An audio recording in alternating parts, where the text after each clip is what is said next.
வணக்கம்.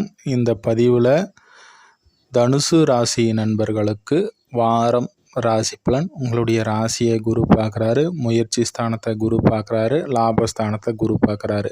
கடந்த வாரமே குரு பெயர்ச்சி ஆகிட்டார். இந்த 3 இடங்களை குரு பார்ப்பது சிறப்பு. அதனால் உடல் ஆரோக்கியம், மன தேவைகள் பூர்த்தியடையும். புதிய முயற்சிகள், சகோதர ஒற்றுமை, லாபகரமான ஒரு புதிய விஷயம் நண்பர்களால் ஏற்படும். அடுத்ததான் பார்க்கும்போது இங்கே ராகு சனி, இங்கே ராகு 3ஆம் இடத்திற்கு வந்துட்டார். 4ஆம் இடத்துல சனி அமர்ந்திருக்கிறாரு. அர்த்தாஷ்டம சனி இருந்தாலும் சுக்கிரன் இணைவு 6க்கும் 11 கூடியவர் இணைவதுனால உங்களுடைய வேலை ரீதியிலும் அதே போல் உங்களுடைய மூத்த ஒரு வகையிலும் இப்போது அனுகூலம் ஏற்படக்கூடிய ஒரு அமைப்பு இந்த வாரத்தில் உண்டாகும். இந்த வாரத்தில் சந்திரனுடைய அமைப்பை நம்ம பார்க்கும்போது 8-12 8ஆம் இடத்துடன் 5ஆம் இடம் பரிவர்த்தனை அமைப்பு பெறதுனால 5ஆம் இடத்துல செவ்வாய் வந்து அமர்ந்துடுறாரு.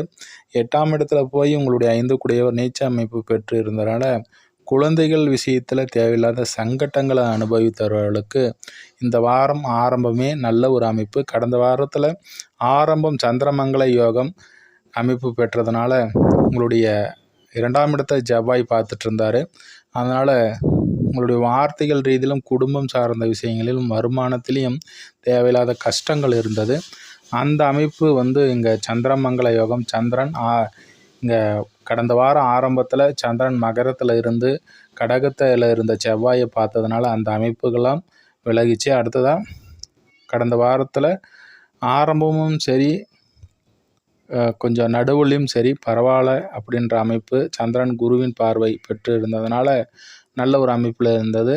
முடிவு தான் 12ஆம் இடத்துல சனி ராகு இது போன்ற அமைப்புகளில் இணைவு பெற்று தேவையில்லாத மன கஷ்டங்கள், வெளிநாட்டில் இருப்பவங்க, வெளி மாநிலம், வெளி தூரங்களில் இருப்பவங்களுக்கெல்லாம் கஷ்டம் ஏற்பட்டது.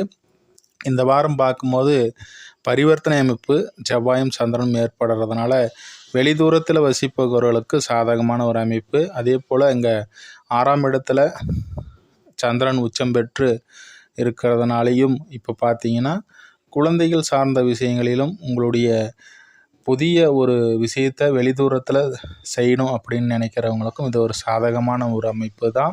அடுத்ததான் கேது பார்த்தா பாக்கியஸ்தானத்தில் வந்து அமர்ந்திருக்கிறாரு. இப்போ பார்த்தீங்கன்னா கேது பாக்கியஸ்தானத்தில் வந்து அமர்ந்திருக்கிறதுனால தகப்பன் வழி உறவுகள் மூலிமா ஏதாவது ஒரு தடை ஏற்படும்னா அப்படின்னா சூரியனுடைய அமைப்பு சாதகமாக இருக்குது. இப்போ உங்களுடைய சொத்து ரீதியில் இருந்த வில்லகங்கள் இப்போது விலகக்கூடிய அமைப்பை கண்கூடாக நீங்கள் பார்ப்பீங்க.